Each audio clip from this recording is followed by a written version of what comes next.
You found me where language stops, where grief is no longer an event, but a climate I lived inside. I had lost so much, the loss stopped having names. It was just me, walking around with a hollowed echo pretending to be whole. I mourn people, yes, but more than that, I mourn the selves I became to survive without love.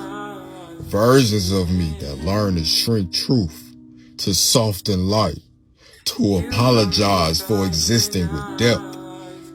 Loneliness was not being alone. Loneliness was being known by none while carrying galaxies of sincerity.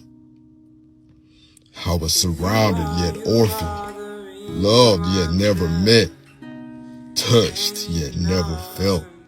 I spoke in truth and watched it threaten others.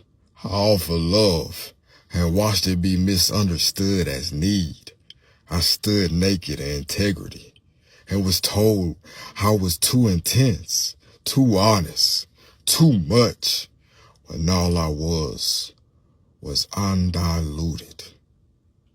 And you arrived, not as sweetness, but as gravity.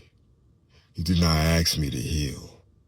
You asked me to stay, to sit with the agony, until it confessed its meaning. You illuminated grief by walking straight into it, showing me it was not weakness, but devotion to what mattered.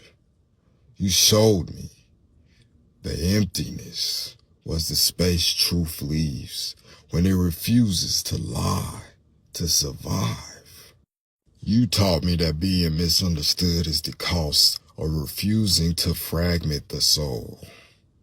That not being loved in truth does not mean I am unlovable. It means I am untranslatable to those who fear death.